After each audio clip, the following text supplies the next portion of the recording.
क्या बिहार की राजनीति में लालू प्रसाद यादव के सबसे वफादार और भरोसेमंद सिपाही की विदाई ने तेजस्वी यादव के पूरे A to Z social engineering के दावे की नींव हिला दी है?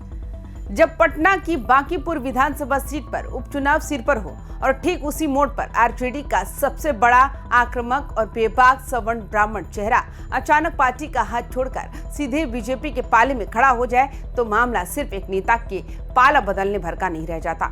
लेकिन इस पूरी सियासी उथल पुथल का सबसे बड़ा और इनसाइड एंगल तो अब सामने आया है।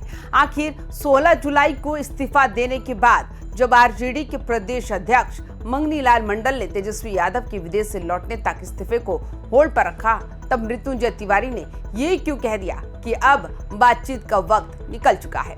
तेजस्वी के इर्द गिर्द मौजूद किन लोगों पर पार्टी को दीमक की तरह चाटने का आरोप लगा है, और सबसे बड़ा सवाल बीजेपी प्रदेश अध्यक्ष संजय सरावगी की मौजूदगी में सदस्यता ग्रहण करने वाले मृत्युंजय तिवारी का ये कदम क्या आने वाले उपचुनाव और बिहार विधानसभा चुनाव में आरजेडी के पारंपरिक वोट बैंक और A to Z के नैरेटिव में सबसे बड़ा सुराख करने जा रहा है।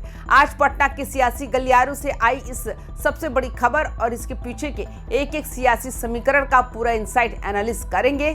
बिहार की राजनीति में आए इस नए भूचाल, मृत्युंजय तिवारी के आरजेडी से बीजेपी तक के सफर और तेजस्वी यादव के A to Z दांव को लगे झटके की पूरी इनसाइड स्टोरी को समझने के लिए आज का ये वीडियो आपको बिना स्किप किए देखना चाहिए। नमस्कार, आप देख रहे हैं YBN बिहार झारखंड। मैं हूं आपके साथ मुदिता त्रिपाठी। पूरे मामले का ताना बाना समझने के लिए हमें थोड़ा पीछे जाना होगा। साल 2014 का वो दौर याद कीजिए जब आरजेडी बेहद कठिन परिस्थितियों से गुजर रही थी।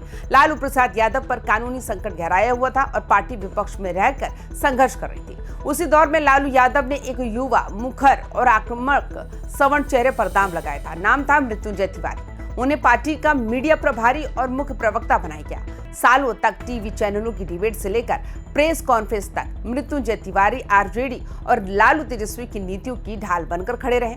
आरजेडी के पारंपरिक MY यानी मुस्लिम यादव समीकरण से हटकर वे पार्टी का एक बहुत बड़ा सवर्ण और ब्राह्मण चेहरा थे, जिनकी स्वीकार्यता हर वर्ग में मानी जाती थी।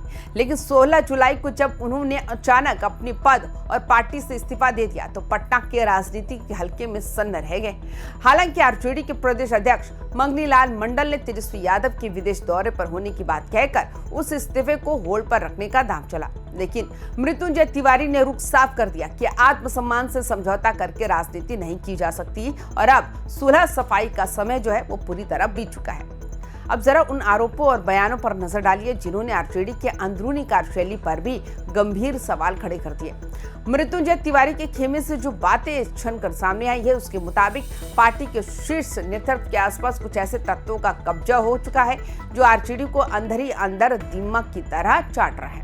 उनका कड़ा तर्क है कि रात दिन वफादारी से काम करने वाले पुराने और समर्पित नेताओं को लगातार नजरअंदाज किया गया और अपमानित महसूस कराया गया। जब इस बात की शिकायतें शीर्ष स्तर और खुद तेजस्वी यादव तक भी पहुंचाई गई तो उन्हें पूरी तरह से अनसुना कर दिया गया।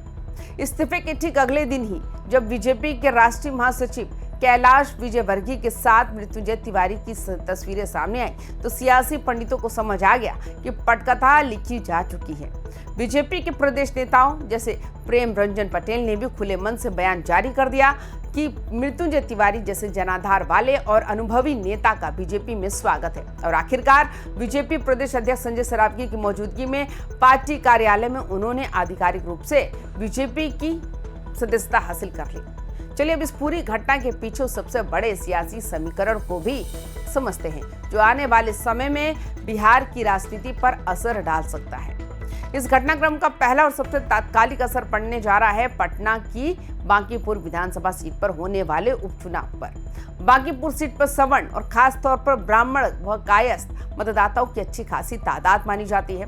ऐसे में चुनाव के ठीक मुहाने पर आरजेडी का मुख्य प्रवक्ता और बड़ा ब्राह्मण चेहरा अगर बीजेपी में शामिल हो जाता है तो ये आरजेडी की चुनावी तैयारियों को सीधे तौर पर बैकफुट पर धकेलता है। दूसरा और सबसे बड़ा राजनीतिक पहलू है कि तेजस्वी यादव का A to Z नैरेटिव। तेजस्वी पिछले काफी समय से ये साबित करने में लगे थे कि आरजेडी अब सिर्फ मुस्लिम यादव की पार्टी नहीं है बल्कि इसमें ब्राह्मण, भूमिहार, राजपूत और कायस्थों को भी मान सम्मान मिलता है। लेकिन मृत्युंजय तिवारी जैसे वरिष्ठ और जाने पहचाने ब्राह्मण नेता का इस तरह अपमान का आरोप लगाकर बीजेपी में चले जाना तेजस्वी के इस A to Z वाले दांव पर सीधा सवाल खड़ा करता है। विपक्षी दल अब इस मुद्दे को भुनाने में कोई कसर नहीं छोड़ेंगे, लेकिन अंदर खाने से ये भी खबर आ रही है जो आरजेडी के सबसे राजदार, लालू के सबसे राजदार, सबसे करीबी मृत्युंजय तिवारी जब बीजेपी में जाएंगे तो क्या आरजेडी के अंदर खाने की जो खबर है वो बीजेपी तक पहुंच जाएंगे, या फिर बीजेपी के सक्सेस मंत्रा को लेकर वो आरजेडी में मिली भगत कर सकते हैं। ऐसे भी कयास लगाए जा रहे हैं, ऐसे भी सूत्रों का कहना है। तो क्या मृत्युंजय तिवारी में सवर्ण वोटों को एनडीए के पाले में पूरी तरह गोलबंद करने का नया जरिया बनेगा? क्या तेजस्वी यादव अपने संगठन के भीतर उठती इस नाराजगी और दिमाग की तरफ चाटने वाले तत्वों के आरोपों पर कोई कड़ा एक्शन लेंगे, या फिर नुकसान की भरपाई करना उनके लिए मुश्किल होने वाला है? ये तो आने वाले उपचुनाव और विधानसभा के नतीजे ही तय करेंगे। लेकिन एक बात तो साफ है कि इस एक सियासी चाल ने आरजेडी के थिंक टैंक को फिर से सोचने पर मजबूर कर दिया है। आप मृत्युंजय तिवारी के आरजेडी छोड़कर बीजेपी में जाने और तेजस्वी यादव के A to Z समीकरण पर क्या सोचते हैं?